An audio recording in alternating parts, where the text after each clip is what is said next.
öyrənənlər və MİQ sertifikasiya imtahanına hazırlaşan müdavimlər. Bu gün sizlərə ismin ikinci hissəsini, yəni hallanmasını izah edəcəm. Dərsimizə keçmədən öncə kanala abunə olaraq videoları bəyənməyi, ən sonunda isə də yazmağı unutmayın. Biz bilirik ki, ismin 6 halı var və ismin hallarını ardıcıllıqla bilmək mütləqdir. Öncə adlıq, sonra yiyəlik, yönlük, təsirlik, yerlik və çıxışlıq. Deməli, adlıq, yiyəlik, yönlük, təsirlik, yerlik və çıxışlıq.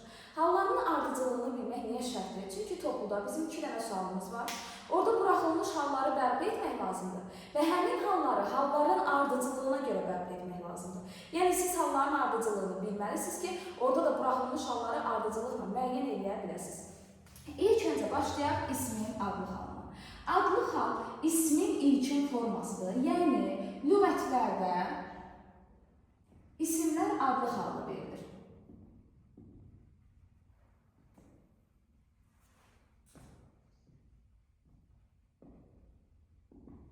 Deməli, lüğətlərdə isimlər adlı halda verilir. Yəni, adlı hal ismin başlanğıc formasıdır. Bəs adlı halın sualı, adlı halın şəkilcisi var. Biz bilirik ki, adlı halın şəkilcisi yoxdur. Şəkilcisi yoxdur. Və adlı halın sualları ismin adi halının suallarıdır. Yəni, kim, nə və hara sualları adlı halın suallarıdır. Baxın, adlı halın yeganə haldır ki, şəkilcisi yoxdur. Digər hallarımızın şəkilcisi var. Bəs bu o demək deyil ki, adlı hal digər şəkilcilər qəbul edə bilməz. Adlı hal ismə aid 4 qrammatik şəkilcidən 3-ünü qəbul edə bilir. Bəs ismə aid bizim 4 qrammatik şəkilcimiz hansılardır? Baxın, yadda saxlayırsınız, buradan qeyd olaraq yazıram. İsmə aid bizim 4 qrammatik şəkilcimiz var. Cəm, mənsubiyyət, hal və xəbərdir şəkilcisi. Deməli, isimdə bizim 4 şəkilcimiz var. Cəm, mənsubiyyət, hal və xəbərdir şəkilciləri. İndi adlı halda bunlardan hansı yoxdur? Biz dedik ki, adlı halın şəkilcisi yoxdur. Yəni, adlı halda nə yoxdur? Hal şəkilcisi yoxdur. Deməli, hal şəkilcisi olmasa da cəm şəkilcisi, mənsubiyyət şəkilcisi və xəbərli şəkilcisini asanlıqla qəbul edə bilər. Bizdə belə bir fikir formalaşır ki, şəkilcisi sözlərin hamısını götürək adlı halda. Xeyr, baxın, məsələn, deyirəm, kitab bilik mənbəyidir. Bilik mənbəyidir. İndi baxın, bilik mənbəyidir. Nə? Kitab. Bəli, kitab sözündə heç bir hal şəkilcisindən istifadə olunmuyor. Kitab sözümüz olacaqdır bizim adlı halda olan sözümüz. Ancaq bu demək deyil ki, adlı haldadırsa, bu artıq heç bir şəkilci qəbul edə bilməz. Xeyr, məsələn, kitab sözünü götürək və biz bu sözü bu şəkilciləri artıraq. Cəm şəkilcisini artıraq, kitablar, mənsubiyyət şəkilcisi artıraq, kitablarımız və xəbərli şəkilcisi artıraqdır. Baxın, kitablarımızdır. Məsələn, deyirsən ki, onlar bizim kitablarımızdır. Asanlıqla işlədə bildik. Sözün kökü kitab var. Cəm şəkilcisi, ımız, mənsubiyyət şəkilcisi, burada üçüncü şəxsin təkinə aid şəxs xəbərli şəkilcisi. Baxın, bu sözdə hal şəkilcisindən istifadə olundu. Xeyr, istifadə olunmadı. Deməli, artıq bu da hansı halda olacaqdır? Adlı halda. Deməli, adlı halın xüsusi bir hal şəkilcisi yoxdur. Siz baxacaqsınız, yerlikdə şəkilcisi var, yönlük, təsirli, yerlik çıxır. Bunların hamısında şəkilcisi var. Yəni, ın, a, ə, i, u, ü, dadə və dandan. Bu şəkilcilər olmayan bir sözü artıq hansı halda götürməlisiniz? Adlı halda. Yəni, adlı halın şəkilcisi olmasa da, hal şəkilcisi olmasa da, cəm, mənsubiyyət və şəxs xəbərli şəkilcisini asanlıqla qəbul edə bilər. Bəs adlı hal hansı cümlə üzrləri mövqeyində çıxış edə bilər? Baxın, adlı hal müstəqil şəkildə, yəni tək, müstəqil şəkildə ola bilər mübtəda. Xəbərli şəkilcisi qəbul edibsə, xəbər mövqeyində çıxış edə bilər və həmçinin başqa bir ismin əvvəlində gəlib, sifətin sualına cavab verir, yəni sifətləşirsə, bu zamansa təyin mövqeyində asanlıqla çıxış edə bilər. Deməli, adlı hal müstəqil şəkildə mübtəda, xəbər və təyin mövqeyində çıxış edir. Məsələn, kitab bilik mənbəyidir. Bilik mənbəyidir xəbər. Nə bilik mənbəyidir? Kitab.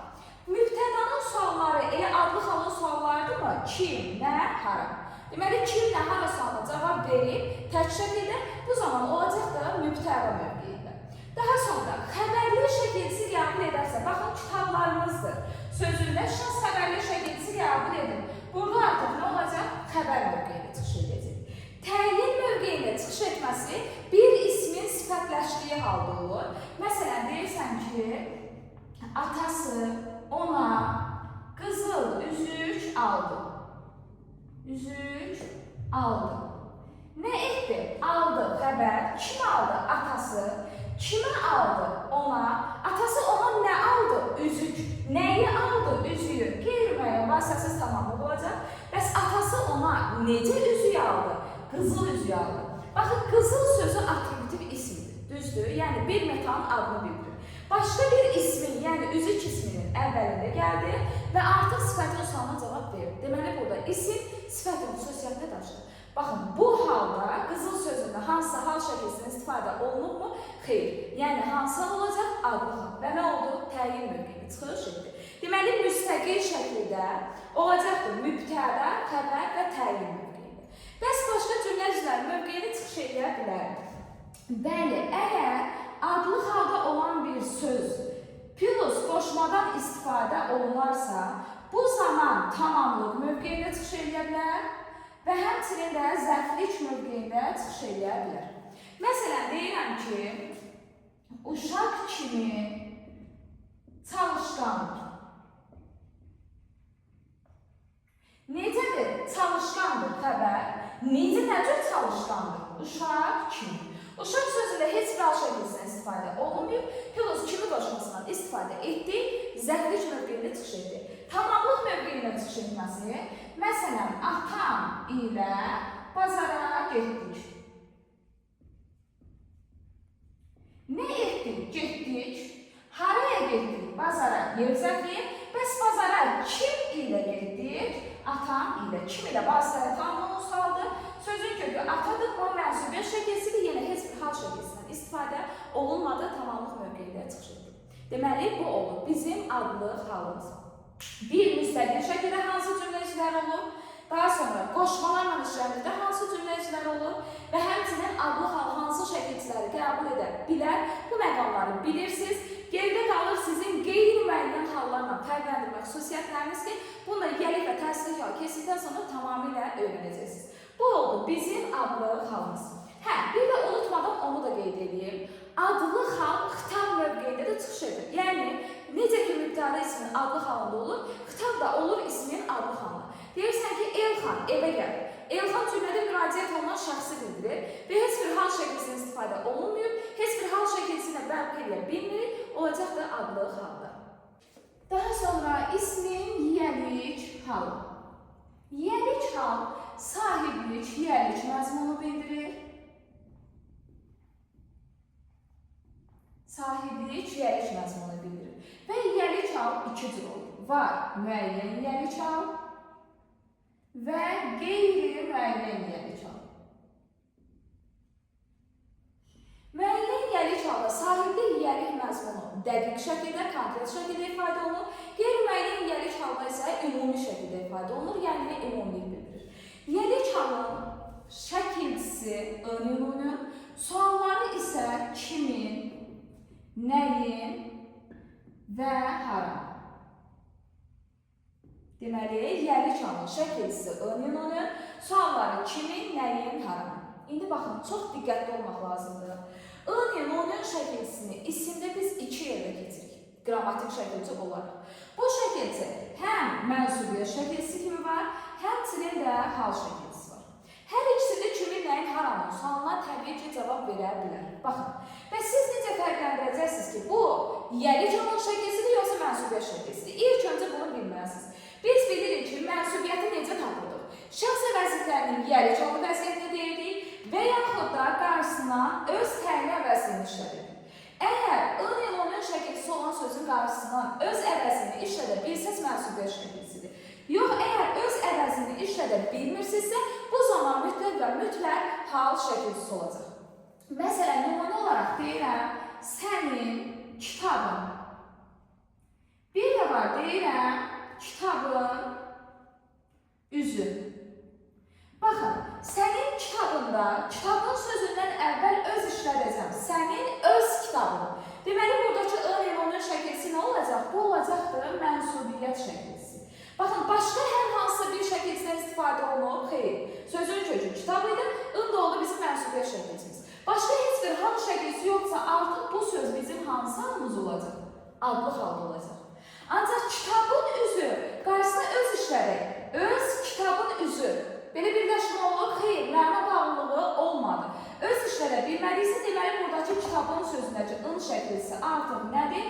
Yəlik halının şəkilsidir. Baxın, ın-ın şəkilsini ilk öncə bunu bilməlisiniz. Əgər qarşısına öz deyə bildirsə mənsubiyyətdir, başqa bir hal şəkilsiniz yoxdursa, əgər bəli, adlı haldadır. Ola bilər ki, başqa bir hal şəkilsinin istifadə olunsun. Məsələn, sənin kitabını götürmüşəm, kitabını. Bundan sonra bir dənə də ı olsaydı, hə, o artıq təsirli hal şəkilsidir, olardı təsirli halda. Amma yalnızca bir şəkilsiniz var, onu da öz dediniz, mənsubiyyətdir, başqa şəkilsi yoxdur. Bərpa da edə bilmirsinizsə, bu zaman mütləq götürəcəksiniz adlı halda. Yox, əgər öz deyə bilmədirsə, kimin, nəyin, haranın suallarının hər hansı birinə cavab verdirsə, mütləq və mütləq olacaqdır ismin yəlik halı.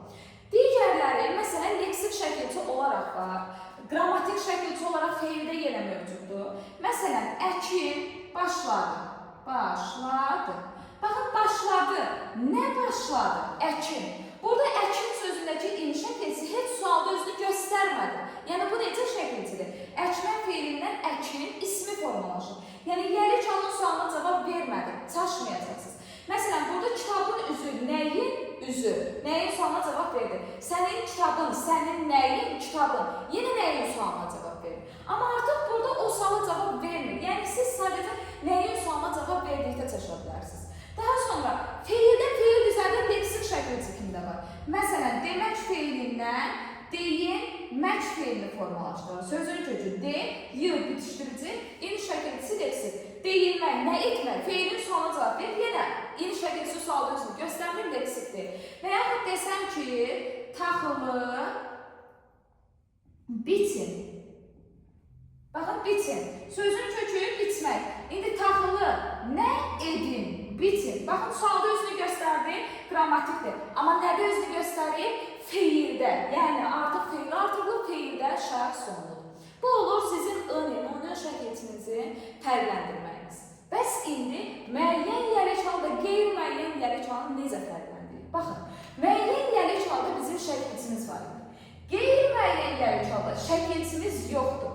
Müəyyən yəlik halda kimin, nəyin, haranın suallarımız var. Qeyri-müəyyən yəlik halda isə bircə dənə nə sualımız var. Bunu bilməkdən tapmırsınız təbii ki. Necə tapacaqsınız qeyri-müəyyən yəlik halda? Baxın, qeyri-müəyyən yəlik halda bizim ın-ın şəkilcimiz olmasa da biz öz düşüncəmizdə bu şəkilcini asanlıqla sözə artıra bilirik. Bu nə sualını da artıq şəkilcini artıra biliriksə, nəyin formasını asanlıqla deyə bilirik.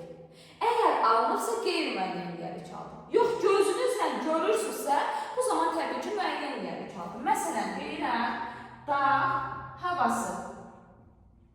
Baxın, dağ sözündə heç bir hal şəkilsindən istifadə olunmuyor. Heç bir hal şəkilsi olmayan sözlərdə sizin ağlınıza 3 hal gəlməlidir. Bu söz ya adlı halda ola bilər, ya qeyri-müəyyən təsirli halda ola bilər və yaxud da qeyri-müəyyən yəlik halda ola bilər. Əgər siz ın-ın şəkilsini bərpa etsəz, qeyri-müəyyən yəlik haldadır. I-i-o-ü şəkilsini bərpa etsəz, qeyri-müəyyən təsdiq haldadır. Yox, bunların heç birini bərpa edə bilmirsə, bəli, mütləq götürəcəksiniz adlı halda. Gəlin bərpa edin, təsdiq hal götürək. Təsdiq halın şəkilsi I-i-o-ü. Dağı havası. Olur bu cür, dağı havası. Xeyr, məna bağlılığımız olmadı. Deməli, qeyri-müəyyən təsdiq deyil. İndi ın-ın şəkilsini bərpa edin. Dağın havası. Baxın, dağ havası, dağın havası. Asanlıqla bərpa edə bildik, artıra bildik. Deməli, artıq dağ sözü hansı halda olacaqdır? Qeyri-müəyyən yəlik halda. Deməli, qeyri-müəyyən yəlik halda necə tapdıq? In-ın şəkilsi yoxdur. Biz onu asanlıqla bərpa edə bilirik. Məsələn, deyirəm ki, dəftər üzü. Dəftər sözündə bərpa edək, dəftərin üzü. Asanlıqla bərpa edə bildik. Deməli, qeyri-müəyyən yəlik haldadır. Baxın, dəftər üzü, nə üzü? Dəftər üzü. Şəkilsini bərpa edəndə dəftərin üzü, nəyin üzü? Dəftərin. Yəni, həm şəkilsini bərpa edə bilirsiniz, Həmçinin də nə sonunda, nəyin formasında deyə bilirsinizsə, mütləq sözünüz olacaq qeyri-müəyyən yiyəli çaldır. Yiyəli çal özündən sonra bir qayda olaraq mənsubiyyət şəkilsini tələb edir. Yiyəli çal mənsubiyyət şəkilsini tələb edir. Baxın, kitabın üzü, kitabın öz üzü. Üzü sözündən əvvəl öz deyə bilir. Bu ün şəkilsi, nə şəkilsidir? Mənsubiyyət şəkilsi. Dağ havası, dağın öz havası. Mənsubiyyət şəkilsi. Dəftər üzü, dəftərin öz üzü. Mənsubiyyət şəkilsi. Qeyri-müəyyən yiyəli çalda işlənməsi üçün sözün bir qayda olaraq özündən sonraki sözdə mənsubiyyət şəkilsi olmalıdır. Biz burada bu mənsubiyyət şəkilsini silsək, dəftər üz. Gördünüz, məna bağlılığı pozuldu. Artıq o zaman dəftər sözü qeyri-müəyyən yiyəli çalda ola bilməz. Qeyri-müəyyən yiyəli çaldan sonra mütləq şərtdir ki, mənsubiyyət şəkilsiniz işlənsin. Yəni, mənsubiyyət şəkilsi olmayan bir cümlənizdə sizin qeyri-müəyyən yiyəli çalınız ola bilməz. Müəyyən yiyəli çalda özündən sonra tələb edir. Amma ola bilər ki, cümlənizdə yiyəli çal olsun, o cümlədə mənsubiyyət şəkilsi olmasın. Yəni, müəyyən yiyəli çaldan söhbət gedir. Bu nə zaman baş verir? Əgər yiyəli çal sizin cümlənizin xəbərindədirsə və yaxud da özündən sonra qoşmadan istifadə olunursa, bu zaman mənsubiyyət şəkilsi işlənməyə də bilər. Bax, məsələn, deyirəm ki, kitab sənindir. Sənindir sözünün sözün kökü sən, şəxsi vəsilərin mənsubiyyət qəbul edə bilmir. Bu in şəkilsi bizim yiyəli çalımızın şəkilsidir. Durdur da şəxs xəbərli şəkilcimizdir. Baxın, kitab sənindir. Öz deyə biləcəyimiz bir söz yoxdur. Yəni, cümləmizdə mənsubiyyət şəkilsi söz yoxdur. Yəni, qaydamız necə? Yiyəli çal özündən sonra mənsubiyyət şəkilsi tələb edir. Qaydamız budur. Yiyəli çaldan sonra mənsubiyyət şəkilsi işlənməyə bilər. Bəli, müəyyən yiyəli çalda işlənməyə bilər. Qeyri-müəyyən yiyəli çalda bəs, qeyri-müəyyən yiyəli çalda bir qayda olaraq özündən sonra mənsubiyyət şəkilsi işlənməlidir. Daha sonra, indi yiyəli çal hansı cümlə üzvləri mövqeyini çıxış edə bilər? İlk öncə müəyyən yiyəli çal deyək, müəyyən yiyəli çal müstəqil şəkildə xəbər mövqeyini çıxış edə bilər. Baxın, kitab sənindir. Kimindir? Sənindir. Xəbərli şəkilsi qəbul etdi və xəbər mövqeyini çıxış etdi. Daha sonra, mən və biz əvəzlikləri, bunu əzbərləyirsiniz, mən və biz əvəzlikləri. Bu əvəzliklər yiyəli çalda ın, yox, im formasında işlənir. Baxın, mənim, bizim. Bu cür işləmir, düzdür? Alınmır işlənmək. Ona görə mən və biz əvəzlikləri yiyəli çalda necə olur? Mənim və bizim formasında işlənir. Bunu əzbər bilirsiniz ki, bizim, mənim sözlərinə görə tez qaçıb im şəkilsi, mənsubiyyət şəkilsi götürməyəcəksiniz. Orada nı, ya çevrilir im formasında işlənir. Daha sonra, indi yiyəli çal hansı cümlə üzvləri mövqeyini çıxış edə bilər? Baxın, ilk öncə müəyyən yiyəli çaldan danışaq. Müəyyən yiyəli çal özündən sonra mənsubiyyət tələb edir. Yəni, məsələn, yazmışdır kitabın üzü. Və bu zaman nə formalaşdırır? Üçüncü növ təyini söz birləşməsini. Bilirik ki, üçüncü növ təyini söz birləşməsi sintaktik təhlildə parçalanır. Yəni, biz adətən yiyəli çalı özündən sonra gələn mənsubiyyət şəkilsi sözlə bir yerdə sintaktik təhlil edirik. Qeyri-müəyyən yiyəli çalda dağ havası. Sintaksisdə nə idi? İkinci növ təyini söz birləşməsi. İkinci növdə sintaktik təhlildə parçalanmırdı, bir yerdə götürüldük. İndi qeyri-müəyyən yiyəli çal müstəqil şəkildə heç bir cümlə üzvü ola bilməz. Yəni, tək biz dağ sözünü, dəftər sözünü söz birləşməsinin aslı tərəfi kimi heç bir cümlə üzvü mövqeyini götürə bilmərik. Çünki ikinci növün aslı tərəfi də parçalanmır və mütləq bir cümlə üzvü götürürük. Amma müəyyən yiyəli çalda bu biraz dəyişir. Müəyyən yiyəli çalda bəzən olur ki, özündən sonra mənsubiyyət şəkilsi bayaq dediyimiz kimi işlənir. Məsələn, bu cümlədir. Bu zaman hansı cümlə üzvləri mövqeyini çıxış edə bilər? Baxın, xəbərli şəkilsi qəbul edir. Burada hansı cümlə üzvü olur? Xəbər mövqeyini çıxış edir. Sonra, yadda saxlayırsınız, biz və siz əvəzlikləri yiyəli çalda işləndikdə özündən sonra mənsubiyyət şəkilsi gəlməyibsə, bu zaman təyin mövqeyini çıxış edir. Burada çox diqqətli olursunuz. İki dənə nümunə yazdım. Deyirəm ki, bizim evimiz genişdir. Bir də var deyirəm ki, bizim ev genişdir. Baxın, bunlar arasında çox incə bir fərq var. Birinci cümlədə genişdir xəbər. Hara genişdir? Bizim evimiz. Burada ikisini bir yerdə götürdük. Niye ikisini bir yerde götürdük? Çünkü bizim sözünde yerli kal var. Evimiz sözünde de ona uyğun mənsubiyyət şəklimiz var. Birinci tərəfdə yerli, ikinci tərəfdə mənsubiyyət varsa bu üçüncü nöqtənin söz birləşməsidir. Və bu üçüncü nöqtənin söz birləşməsi sintaktik təhlildə parçalanır. Yəni özündən sonra mənsubiyyət şəklisi gələndə müstəqil şəkildə cümlə üzvü olmayacaq. Amma özündən sonra gələn sözdə bu mənsubiyyət şəklisini silsək, bizim ev genişdir. Bu zaman artıq genişdir xəbər, hara genişdir ev və hansı ev genişdir bizim. Bu zaman nə formalaşdı? Bizim ev. Birinci nöqtənin söz birləşməsi formalaşdı və birinci növdə sintaktik təhlildə parçalanır və birinci tərəf nə olur? Təyin mövqeyinə çıxış edir. Deməli, özündən sonra gələn sözdə mənsubiyyət şəklisi olmazsa, bu zaman yerli kal müstəqil şəkildə təyin mövqeyinə çıxış edə bilər. Daha sonra yerli kal əgər qoşmalarla işlənərsə, bu zaman da yazıram qoşma varsa tamamlıq mövqeyində çıxış edə bilər və həmçinin də zərflik mövqeyində çıxış edə bilər. Məsələn, deyirəm ki, sənin kimi oxuyacam. Baxın, oxuyacam xəbər. Necə oxuyacam? Sənin kimi. Sənin sözü yerli kaldadır kimi qoşmasıyla bir yerdə zərflik mövqeyində çıxış edir. Və yaxud deyirəm ki, səninlə gedəcəm. Baxın, sən il bizim yerli kaldımız, rədə qoşmamız. Gedəcəm xəbər. Kim ilə gedəcəm? Səninlə. Bu zamanda oldu tamamlıq mövqeyində. Deməli, bu oldu bizim yerli çalımız. Yerli çalım genişdir. Bütün məqamlarını qeyd etdim. Çalışıb sadəcə olaraq diqqətli olmaq lazımdır ki, unutmayasınız və testdə adlı xalınan qeyri-müəyyən yerli çalı əsasda qarışdırılmaz. Daha sonra keçək ismin təsirli çalı. Təsirli çal da ikinci geniş halımız. Yəni, adlı, təsirli və yerli. Ən çox çaşdırıcı hallarımız bunlar. Təsirli çal üzərində iş icra olunan şəxsi və yaxud da əşyanı bildirir və yenə iki yerə bölürük. Müəyyən təsirli çal və qeyri-müəyyən təsirli çal. Müəyyən təsirli çalın şəkilçisi I-I-O şəkilçisidir. Sualları isə kimi, nəyi və hara. Elə müəyyən təsirli çaldan başlayaq. I-I-O şəkilçisi olmalıdır.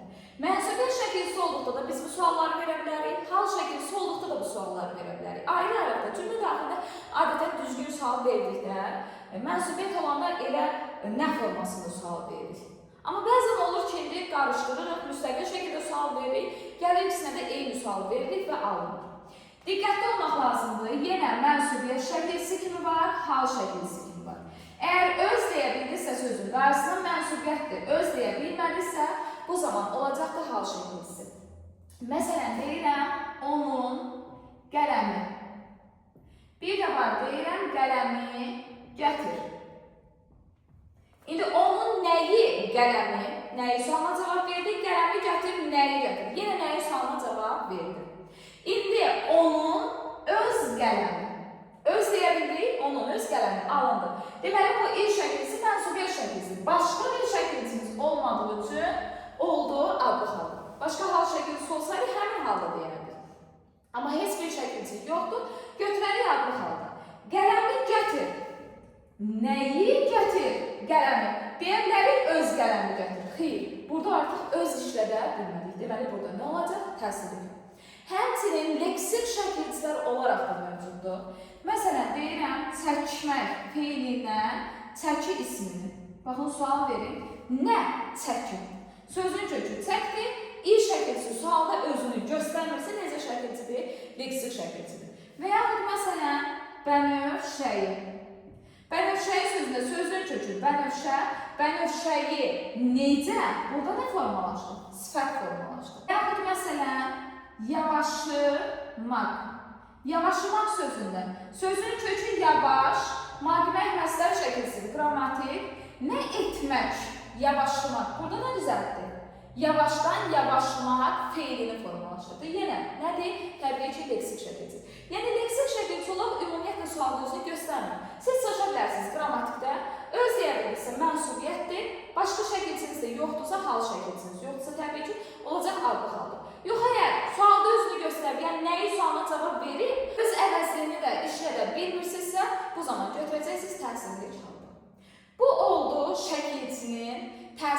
halın şəkilsi olmaz. Bəs indi qeyri-müəyyən necə tapılır? Baxın, yeni çağdaşı məsələni burada da tətbiq edirsiniz.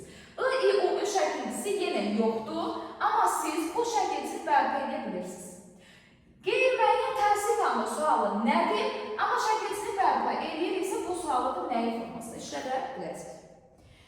Təsirli kal özündən sonra tələb edir feil və necə feil təsirli feil. Yəni təsirli kal özündən sonra təsirli feil tələb edir. Bununla təsirli kalı bir növ asan şəkildə tapa bilərsiniz. Qeyri-müəyyən təsirli kalda mütləq özündən sonra təsirli feiliniz olmalıdır. Necə ki, qeyri-müəyyən gəli kalda özünə sonra mütləq mənsubiyyət olmalıdır. Qeyri-müəyyən təsirli kalda mütləq özündən sonra təsirli feil olmalıdır. Təsirli feillər təsirli kalın suallarına cavab verən feillərdir. Məsələn, verirsən, oxumaq nəyi sualını verə bildiyi, yəni bir növ sözün daxilinə verirsiniz onu. Məsələn, deyirsən, baxmaq, hara, bu təsirli kalın sualına cavab vermir, bu təsirsiz feildir. Amma oxumaq nəyi, bu təsirli feildir. Yəni, qeyri-müəyyən təsirli kalın sonra mütləq təsirli feil olmalıdır. Müəyyən təsirli kalda özündən sonra təsirli feil tələb edir. Ancaq ola bilər ki, müəyyən təsirli kalda olan bir sözümüz olsun, həmin cümlədə bizim heç ümumiyyətlə feilimiz olmasın. Bu da ola bilər, indi onları izah edəcəm. İndi müəyyən və qeyri-müəyyən təsirli kalın fərqinə baxın. Baxın, deyirəm ki, bağban, bağçada gül əkdi. Bir də var deyirəm ki, atası qələmi ona bağışladı. Baxın, burada qələmi sözü və burada da gül sözünə baxın. Bağban bağçada gül əkdi. Gül sözündə heç bir şəkilciden istifadə olunmuyor. Ya adlıqdır, ya qeyri-müəyyən gəlidir, ya da qeyri-müəyyən təsirdir. Baxın, əkdi. Kim əkdi? Bağban əkdi. Bağban nə əkdi? Gül əkdi. Bağban nəyi əkdi? Gülü əkdi. Deməli, gül sözündə I-o-ü şəkilcisi yox idi. Biz onu bərpa edə bildik, həmçinin də sualının nəyi formasını deyə bildik. Deməli, gül sözü olacaq qeyri-müəyyən təsir qalır. Bu qədər basit. Baxın, əkdi. Nə əkdi? Gül. Nəyi əkdi? Gülü əkdi. Bu olur bizim qeyri-müəyyən təsir qalımız. Atası qələmi ona bağışladı. Baxın, qələmi sözündə sözün kökü qələm. İndi il şəkilcisi ya mənsubiyyətdir, ya da ki, hal şəkilcisidir. Bağışladı. Kim bağışladı? Atası. Atası nəyi bağışladı? Qələmi bağışladı. Atası öz qələmi bağışladı deyə bilirik? Xeyr. Qarşısından öz deyə bilməlidir. Deməli, bu il mənsubiyyət şəkilcisi deyil, artıq təsirli kalın şəkilcisidir. Qələmi sözü olacaqdır, təsirli kalın. Bu qədər asanlı təsirli kalı tapmaq, diqqətli olmaq lazımdır. Daha sonra, indi bayaqları qeyd etdim ki, təsirli kal özündən sonra feil tələb edir, yəni feilə aid olur, feili xəbərə aid olur. Ola bilər ki, cümlədə feili xəbər olmasın, ismi xəbərə aid olsun.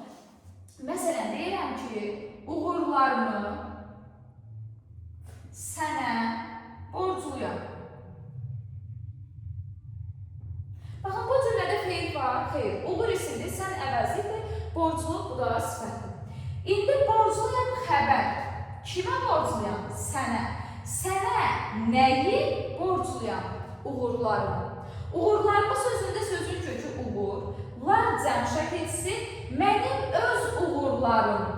Mənsubiyyət şəkilcisi, mənsubiyyətdən sonra gələn artıq nə olurdu? Hal şəkilcisi olur. Deməli, nə olacaq? Təsir kalın şəkilcisi. Uğurlarımı borcluyam. Borclu sifətdir, yəni ismi xəbərdir, feili xəbər deyil.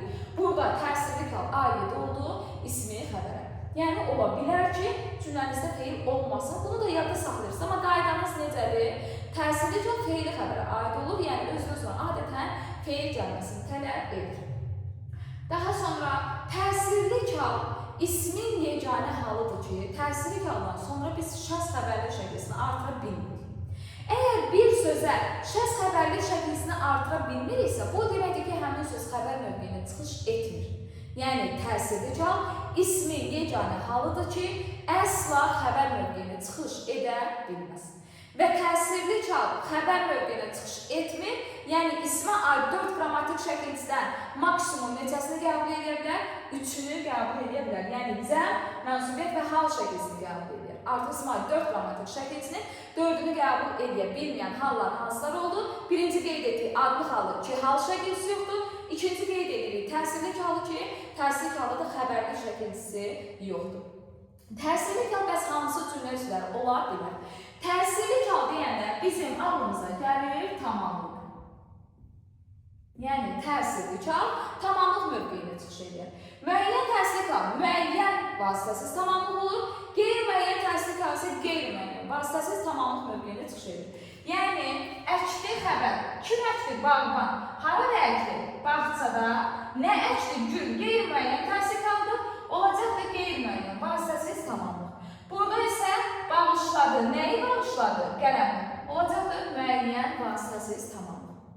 Bəs tərsirlik hal başqa hansı cümlə üzvləri mövqeyində çıxış edə bilər? Baxın, qeyd olaraq yadda saxlayırsınız ki, zərflik mövqeyində də çıxış edə bilər. Məsələn, deyirsən ki, gecəni yatmamışıq. Baxın, burada çox diqqətli olursunuz. Yatmamışıq xəbər. Burada nəyi yatmamışıq gecəni demək olur? Xeyr. Yəni, nə zaman yatmamışıq? Yəni, bütün gecə oyaq qalmışıq. Bu mənanı ifadə edir, düzdürmü? Baxın, burada gecəni sözü olacaqdır zaman zərfliyi mövqeyində. Bu bir qeyddir, bunu yadda saxlayırsınız. Deməli, tərsirlik hal tamamlıq mövqeyində çıxış edir. Qeyd olaraq zaman zərfliyi mövqeyində də çıxış edə bilər. Daha sonra tərsirlik hal qoşmalarla işlənə bilmir. Deməli, adlı hal dedik qoşmalarla işlənir, yerlik hal qoşmalarla işlənir, ancaq tərsirlik hal qoşmalarla işlənə bilməz. Bunu da əzbər bilir. Bu da oldu bizim tərsirlik halımız. Daha sonra yönlük, yerlik və çıxışlıq hal. Bu hallar qısa olduğu üçün bu halları üçünü bir yerdə izah edəcəm. Yönlük hal bilirik ki, yön istiqamət bildirir. Yerlik hal hərəkətin və yaxud da əşyanın olduğu yeri bildirir. Yəni hərəkətin baş verdiyi və yaxud da əşyanın olduğu yeri bildirir. Çıxışlıq hal isə çıxış nöqtəsini bildirir. Yönlük halın şəkilçisi A, Ə, sualları kimə, nəyə, haraya. Yerlik halın şəkilçisi Dadə, sualları kimdə, nədə, harada. Çıxışlıq halda şəkilçimiz Dam'dən, suallar kimdən, nədən və haradan. Bu halları tapmağın ən asan yolu da elə buradadır. Yəni necə? Bu şəkilçiləri qəbul edən sözlər əgər bu suallara cavab verirsə, mütləq və mütləq bu üç haldan birindədir deməkdir. Yəni bu hallarda şəkilçilər təbii ki, homonimdir. Qarışdırmamaq üçün bu şəkilçilər qəbul edən söz bu suala cavab verirsə, mütləq artılır. Ya yönlüdür, ya yerlikdir, ya da çıxışlıq haldadır. İndi, məsələn, götürək A, Ə şəkilçisini. A, Ə şəkilçisini, məsələn, yaş isminə artırıram. Yaşamaq. Feil formalaşdır. Baxın, yaşa. Sözə sual verək, nə et? Heç yönlük halın sualına cavab verdi? Xeyr. Deməli, bu hal şəkilçisi ola bilər? Xeyr. Və yaxud deyirəm ki, bizə gələn. Sözün kökü gəlir. Sual verirəm. Nə edən? Baxın, ən sualda özünü göstərdi. Amma bu kimə, nəyə, haraya sualdır? Xeyr, nə edən? Feilin sualıdır, düzdür? Deməli, burada da artıq hal şəkilçisi deyil. Məsələn, burada yaş ismindən yaşamaq feilini formalaşdırdı. Burada isə arzu şəklinin qrammatik şəkilçisidir. Hal şəkilçisi olaraq deyirəm, evə gəl. Sual verirəm. Haraya gəl? Baxın, sözün kökü ev, Ə şəkilçisi var, hansı suala cavab verir? Elə haraya, sualına da cavab verir. Deməli, artıq nədir? Yönlük haldır. Sonra, məsələn, Dadə şəkilçisi. Dadə şəkilçisinə deyirəm ki, yayda gələrsən. Sual verin, yayda. Nə zaman gələrsən? Yayda. Sözün kökü yayda, da şəkilçisini artırdıq, sualda özünü göstərmədi. Nə zaman sonra cavab verir? Deməli, nə formalaşdırır? Zaman zərfi formalaşdırır. Leksik şəkilçidir. Sonra, hal şəkilçisi olaraq deyirəm ki, məsələn, qardaşımda sözünə sual verirəm, kimdən? Sözün kökü qardaş, mənim qardaşım, mənsubiyyət kimdə sualına cavab verdi? Dadə şəkilçisi olacaq da yerlik halının şəkilçisi. Sonra damdan şəkilsi ilə, məsələn, deyirəm, hərdən gələrsən. Baxın, sual verir. Nə zaman gələrsən? Hərdən gələrsən. Yenə sözün kökü hərdir, nə zaman sonra cavab verdi, zaman zərfini formalaşdırdı. Hal şəkilçisi olaraq, məsələn, deyirəm ki, rayondan qayıdır. Qayıdır. Sual verir, haradan qayıdır? Rayondan qayıdır. Baxın, görürsünüz, yəni, hansı suala cavab verirsə, həmin sualın asanlıqla yönlük, yerlik və çıxış halı tapa bilərsiniz. Yəni, şəkilçilər omonimdir. Baxın, bizim 6 halımız var. 6 hala uyğun 5 dənə də şəkilçimiz var. Yəni, adlı halın şəkilçisi yoxdur, 5 hal şəkilçimiz var. Və 5 hal şəkilçinin hamısı omonimdir. Yəni, o şəkilçiləri görən kimi 100% əminliklə deyə bilməzsən ki, bu budur. Gərək tapasan ki, həmin cümlədə həqiqətən hansı şəkilçidir. Ona görə, məsələn, yerlik haldır, təsirlik haldır. Bunlarda şəkilçinin omonimliyi nisbətən daha çətindir. İzah etdiyi ki, məsələn, burada suala baxmaq lazımdır, qarşısına öz işlətmək lazımdır, bir neçə tərəfə baxmaq lazımdır. Amma bu hallarda sadəcə sual məsələsi. Sualı, bildiniz şəkilçini, bildiniz ki, sual tapasın. Bunu da test-testi necə çatışdırır? Daha çox nitq hissəsindən çatışdırır. Məsələn, deyir ki, çıxışlı halda olan ismin olduğu variantı seç və yaxud çıxışlı halda sifətlə başlayan cümləni seç. Yəni, çıxışlı halın şəkilçini tapmaqdan o tərəfə fərqli nitq hissələrini artırıb verir ki, siz nitq hissəsini tapasınız. Yəni, nisbətən o hallardan asandır, bunu demək istəyirəm. İndi bu hallar hansı cümlə özünün mövqeyini çıxış edir? Baxın, bu hallar kim nə ilə başlayan suallara cavab verdikdə olur vasitəli tamamlıq. Vasitəli tamamlıq.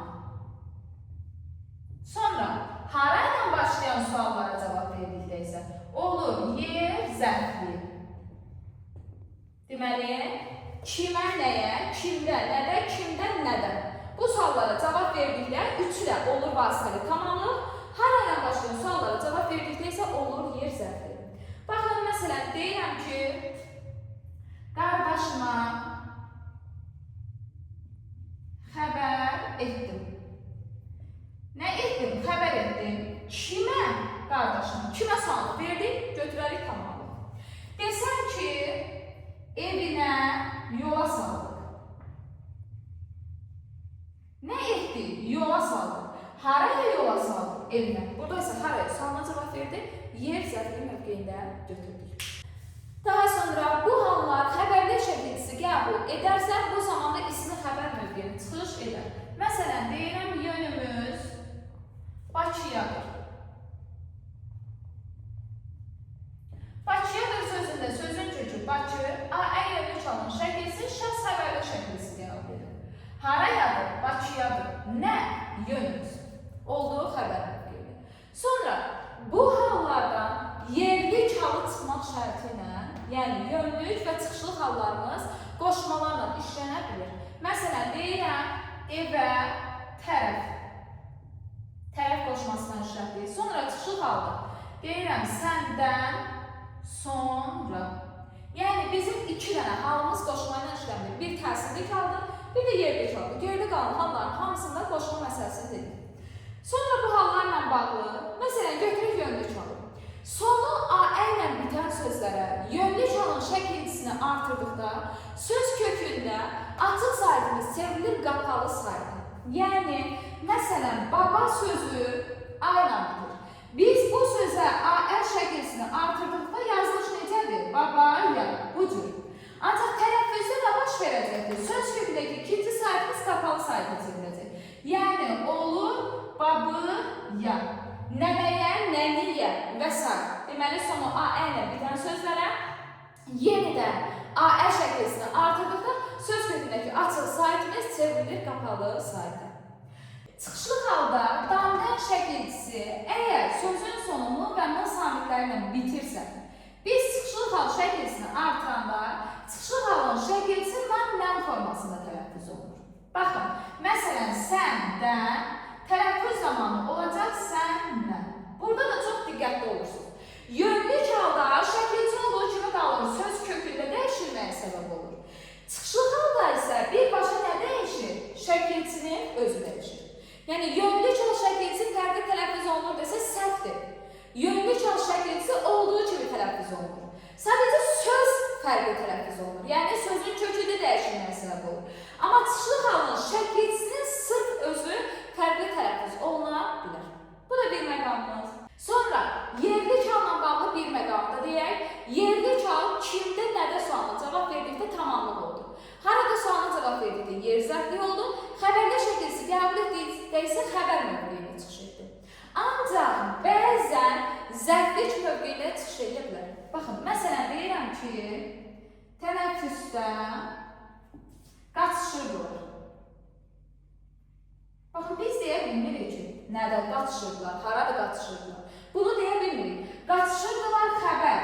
Nə zaman qaçışırdılar? Tənəffüsdə. Yəni tənəffüs olanda qaçışırdılar. Burada nə zaman sualına cavab verir və zaman zərfliyi mövqeyində çıxış edir. Bu məqamı da bilmiş olaq. Bir də qeyri-müəyyən yerli çalla bağlı bir məqam deməyi unutmuşam, bunu da qeyd edeyim. Qeyri-müəyyən yerli çalı biz müəyyən yerli çala çeviririk. Baxın, dağ havası, dağın havası. Amma bütün qeyri-müəyyən yerli çalları müəyyən yerli çala çevirmək olmaz. Yəni bəziləri var ki, çevirə bilmirik. Məsələn, deyirik, Sabir üslubu, Sabirin üslubu çevirə bilirik. Amma deyirəm, Xəzər dənizi. Xəzərin dənizi deyə bilirik, deyə bilmirik, çevrilmir. Və yaxud Azadlıq meydanı, Bayraq meydanı, Azadlığın meydanı, Bayrağın meydanı bu şəkildə işlədə bilirik, xeyr. Yəni, bəzi qeyri-müəyyən yerli çalları müəyyən yerli çala çevirmək olmur. Bəs hardan bildik ki, bu qeyri-müəyyən yerli çaldadır? Çünki Xəzər dənizi, dənizi sözündəki il şəkilçisi mənsubiyyət şəkilçisidir. Azadlıq meydanı, meydanı sözündəki il şəkilçisi mənsubiyyət şəkilçisidir. İndi isə mənim ən çox hallarda sevdiyim bir hissə, gəlin halları ümumiləşdirir.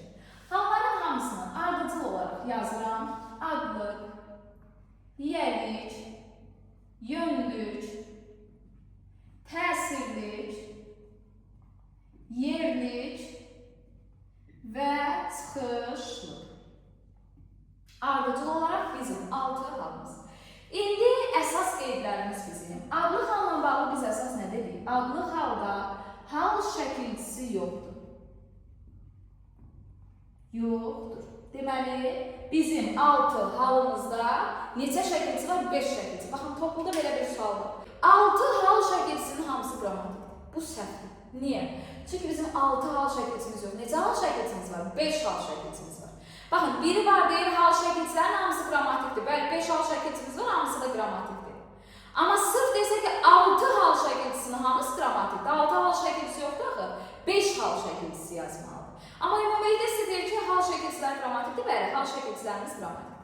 Deməli, hal şəkilçisi olmadı adlı hal. Sonra biz hallardan birində dedik ki, xəbər ola bilmir. Deməli, təsirli çal. Xəbər ola bilmir.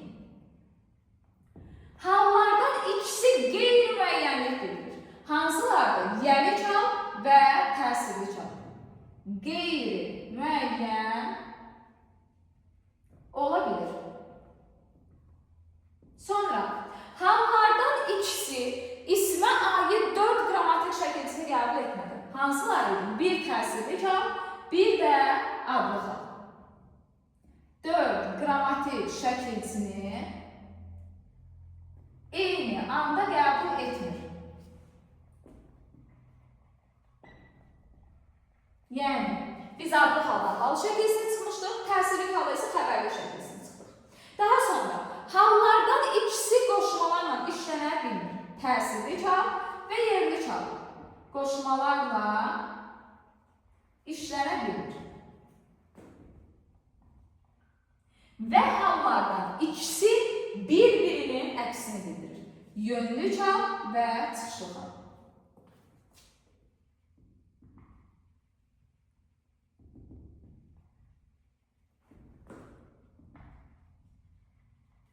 Çox zaman şagirdlər bunu qarışdırır. Yerli və çıxışlı hal olaraq. Xeyr. Baxın, yönlü çalda yönü istiqaməti bildirir, çatacağı son nöqtəni bildirir. Çıxışlı halda isə çıxış nöqtəsini bildirir. Bir-birinin əksini bildirdi mi? Deməli, yönlü çal və çıxışlı hal bir-birinin əksini bildirir. Bir də yönlü çalla bağlı bunu da bilək ki, bəzən yön bildirməyə bilər. Qələmi 20 qəpiyə alıb. Burada qəpiyə sözünü yön istiqamət bildirdi? Xeyr. Deməli, yönlü çal. Bəzən yön istiqamət bildirməyə də bilir. Bu da olur bizim hallarla bağlı ümumi qeydlərimiz. Əgər izah sizin üçün faydalı oldusa, kanala abunə olaraq videoları bəyənib və yazmağı unutmayın. Sağ olun, sağlıqla qalın.